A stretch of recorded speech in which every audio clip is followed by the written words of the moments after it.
What up, what up, what up? It's your boy, and you know the drill. Push like and subscribe, or push subscribe and then like. It don't make a difference, just as long as you sub to this channel. And for further content, you guys can go to my backup channel, which is called Black Revolutionary TV. I just want to say this, and it's kind of a continuation of Kevin Hackey, but I want to just say it the way it is without necessarily mentioning Kevin Hackey or using this picture. Cops were the problem, and cops were in this thing. Cops are the bad guys in this thing. You will never see more crooked police involved with any case in the world than you will with Tupac Shakur and the notorious B.I.G.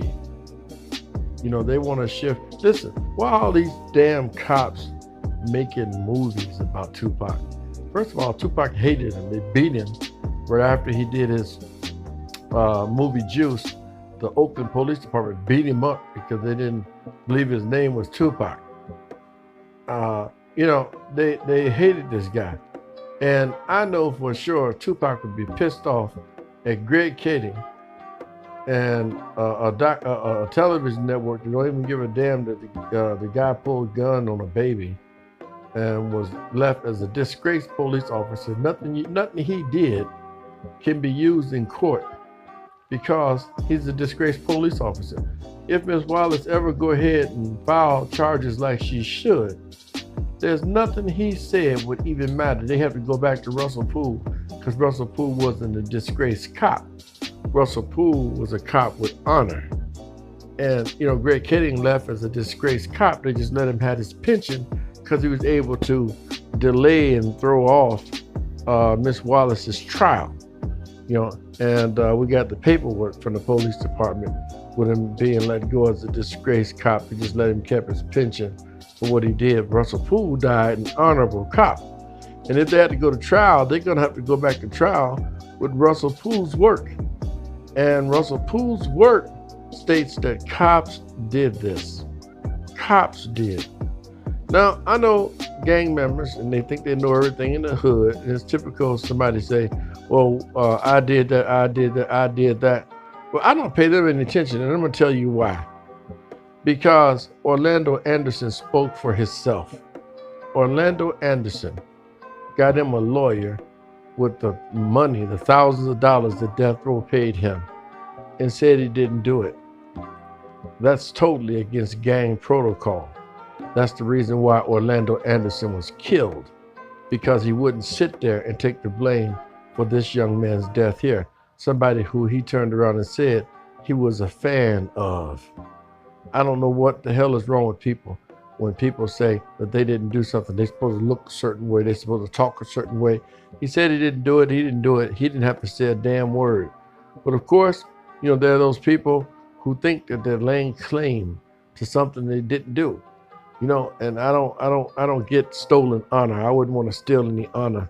The cat didn't do something. I believe he didn't do it. Nevertheless, he himself was gunned down 2 years later by rival gang members. Gunned down. That's what they say. Anyway, the one guy who could testify to it is in prison and nobody's interviewed him. I wonder why. And he got charged with 3 murders. You don't understand.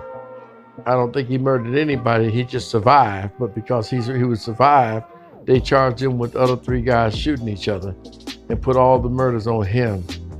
And he's in prison. The system just doesn't seem fair. And I believe even that was a hit. We had Brian Bentley on here, and Brian Bentley told you that Kevin Gaines, the LAPD, feared that it was a hit. And he's been saying it for years, from word to word to word, and he ain't never changed. So we're going to take a look at the cops and their role in this. Definitely. want you to stand by and look at some of this stuff we got. Cops in their role. It's not easy not to talk about cops, especially when it comes to Kevin Hackey. This is a Compton police officer. He worked in the schools, I believe, for a while. In Compton, Kevin Raymond Hackey. So you hear Kevin R. Hackey. Somewhere between 1990 and 91, I don't know what went on in Compton at the Compton Police Department, but somehow the FBI got Kevin Hackey to be an informant and got Kevin Hackey to go to work at Death Row Records to spy on Death Row Records. And this guy's a very pivotal point. I can't say it enough because y'all not listening to me. This guy is very pivotal. This guy personally has solved Christopher Wallace's murder. Ms. Wallace, if you're listening to me, anybody know her, this stuff can be used by the DOJ, the Department of Justice. They can all be held accountable. The LAPD, pensions can be stopped because this is all on paperwork. They may have lost it, but we haven't lost it. And we're gonna show you something now that you never saw before. We're gonna show you why Kevin Hackey decided not to testify to the truth at the Wallace trial. Yes, he lied on the Wallace stand. In the Wallace trial, excuse me. He lied, deliberately lied. And, you know, once you tell a lie in court, they say everything you say is suspect at that point and at that time. And because he lied and used memory problems as a reason not to help solve the notorious B.I.G.'s case, he needs to be punished for perjury. He should be put in jail for perjury because he's named who he believed the killer was and claimed the person behind it asked him to do the killing. Let's take a look. First of all, many of you have never seen this document before. You can look at it real good. We got it blown up as big as we can. And this document is to Richard L. Keller, law offices, Richard L. Keller, 1402 North Tulane Avenue, Suite 230, Santa Ana, California. And it's also to Kevin R. Hackey, you know, and that is his investigations company there, Investigation Services. And that's in San Pedro, California. I'm reading it on a little small screen. And this document is very, very, very important that you pay attention to it, you know, that you see it. This document is going to tell you everything. This document is from, I want you to say this with me after you hear it, the U.S. Attorney's Office. Come on, say it. Say U.S. Attorney's Office.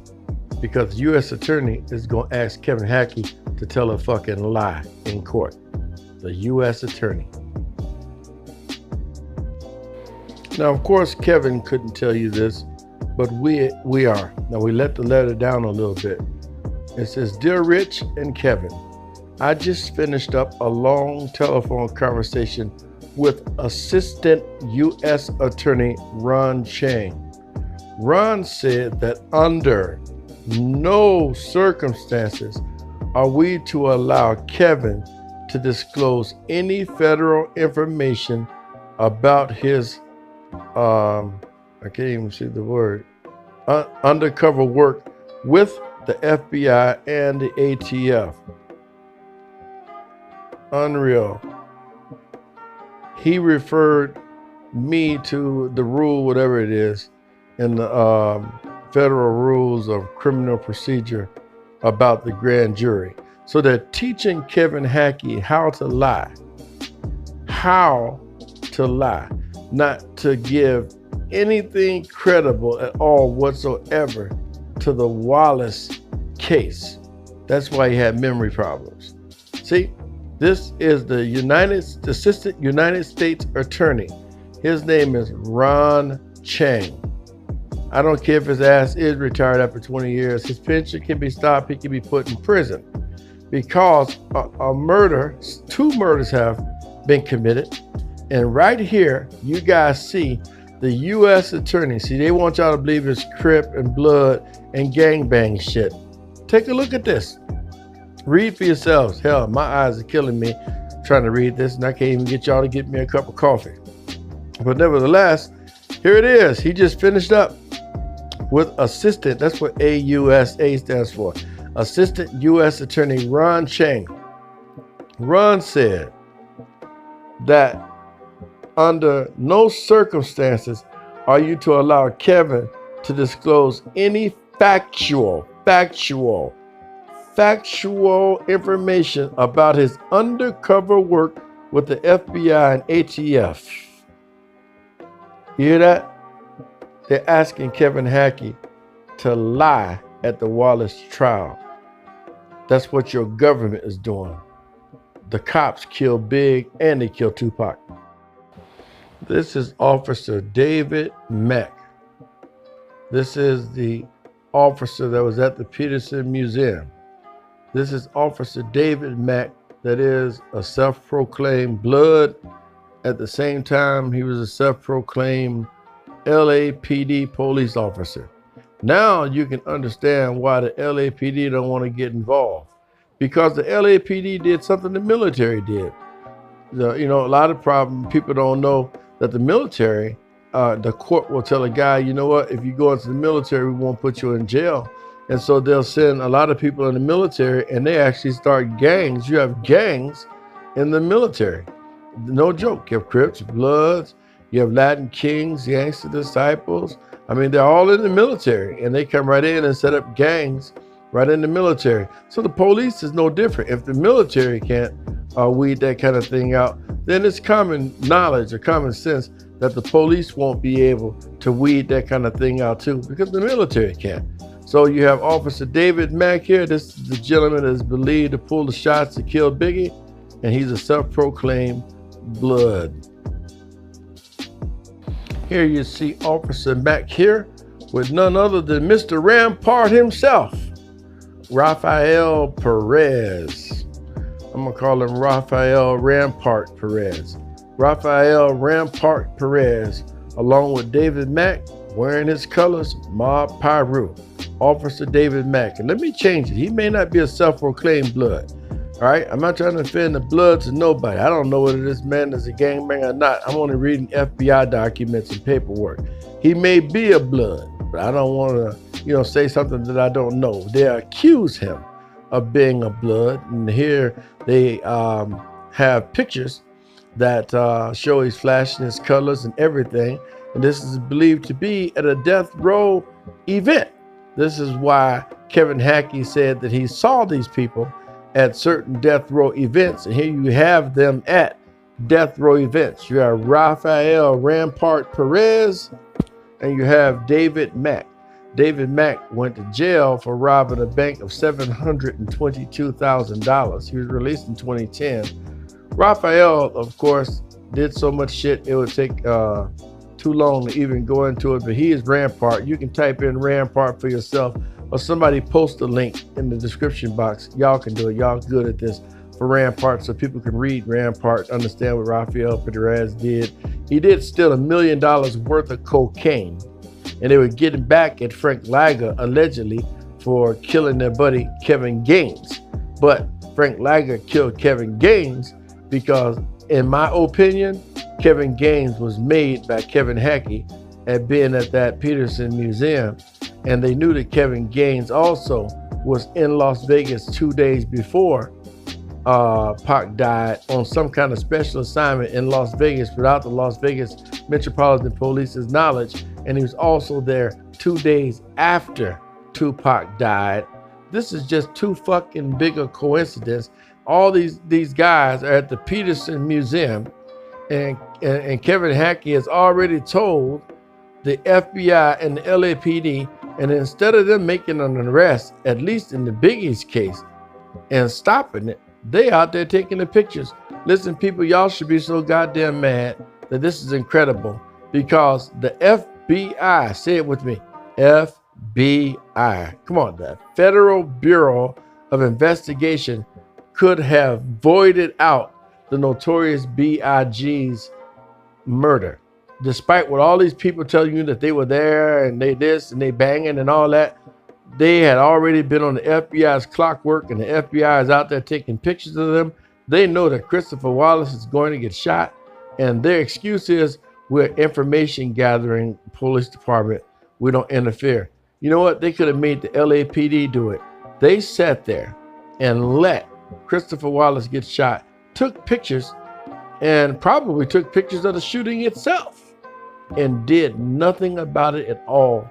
And then you wonder why we pay taxes, and we, the poor people, the people who make $50,000 or less, are the ones who pay all the damn taxes in the whole world. And yet and still, they could not, would not, under no circumstance, stop this woman's son from getting killed, and they knew he was going to get killed. That's all I'm going to bring to you right now. This is David Mack Rafael Perez. Cops did this shit. One nation.